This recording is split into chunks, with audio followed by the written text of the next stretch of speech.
got it centered on me? Yes, sir. Okay. Go. Okay, continuing with the story. I transferred back up to V2 Division to the arresting gear crew. And my job was to be the arresting gear hook runner. That is to make sure that the tail hook of the aircraft that just landed is disengaged from the arresting gear cable and to give the rewind signal for the arresting gear cable. Well, I did that. I enjoyed that job. It was a good, active job. So I did that for a while. I don't remember how long. But then we would, topside crew members, at the end of each day's operation, we had to break out new cross-deck pennants, the great big cables that go across the flight deck that the aircraft tail would catch. They were coiled up, and they were like 110 feet long, 100 whatever. And they were coiled up and held coiled with wire.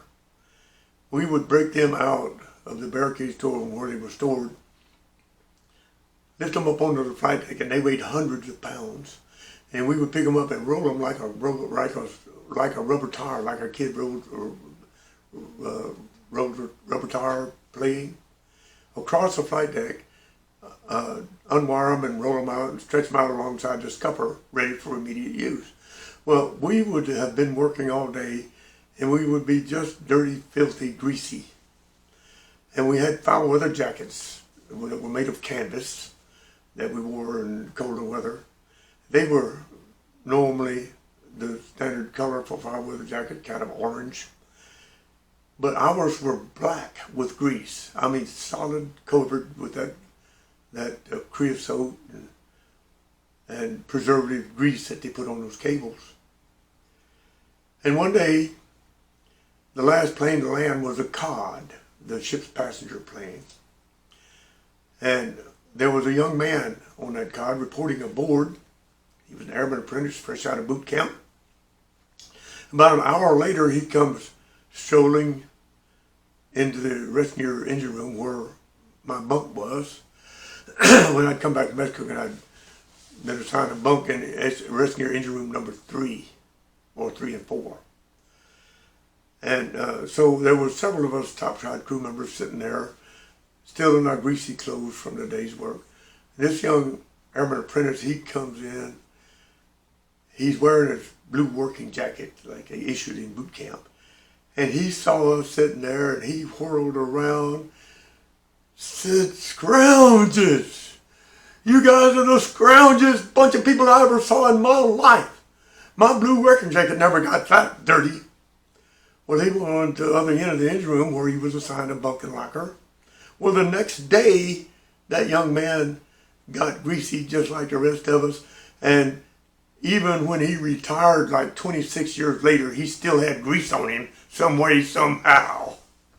I find that funny. But he was a mouthy young man and in charge of all of them. You always want a really aggressive young man.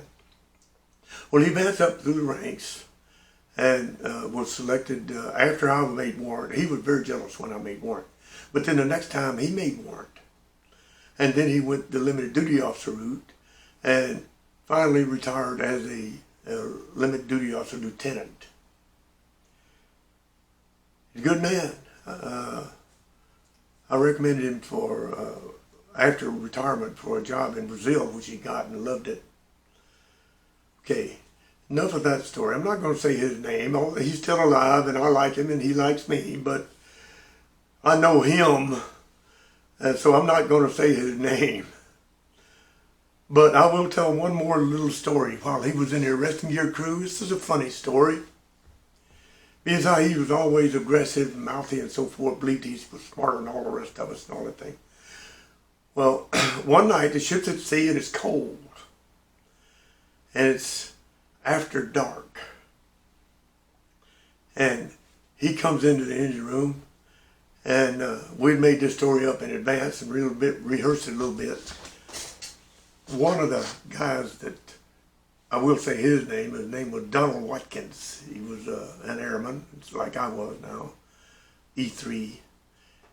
We decided we would get this guy on the male buoy watch joke. So it's coming up on 7:45 at night, 1945 hours military time. So when SARS come in and said, "SARS, you better get ready for your watch." He goes, "What watch?" "The male buoy watch." Ah, come on! I'm not a nugget. I didn't just fall off the turnip truck, you guys. Well, listen, you've got the next male buoy watch. Well, the male buoy watch is a joke, a practical joke that you play on people, and you get them to stand out in the weather after dark with a pair of binoculars and a nightstick and a guard belt and a foul weather jacket with male buoy watch stenciled on it, which we had set up. And so they announced to the ship PA, said, "Now relieve the watch." We told them, "You better get your butt up there, you're going to be in a heap of trouble." So Donald Watkins had stood up in the catwalk, preparing himself by getting cold, wearing this get-up, with a battle helmet on, with male buoy watch stenciled on it too. And he had some binoculars, and his guard belt and a nightstick, and boy, about 8 p.m. he comes storming into the room. "Where's my relief? Where's this new guy? You know, he's supposed to be relieved." And now Watkins is cold. He's got the air about him.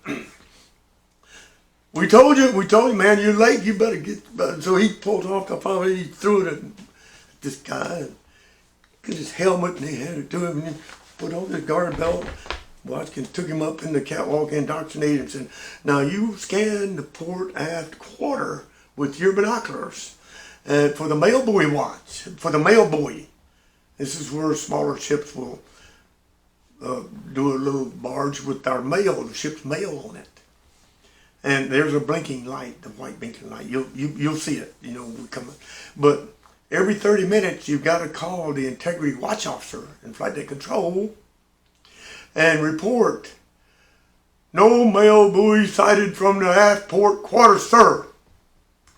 And he will say, well, whatever you're going, you'd say very well. But you do that every half hour. So this guy stood up there for 4 hours, and nobody relieved him. It's midnight. Nobody relieved him.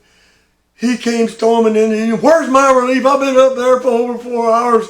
Nobody's come to relieve me." And we broke out laughing. "You nugget, we got you. There ain't no such thing as a male buoy watch, you know." 20 years later, I reminded him of that when he was a warrant officer. He claimed not to remember it, but he had to remember that.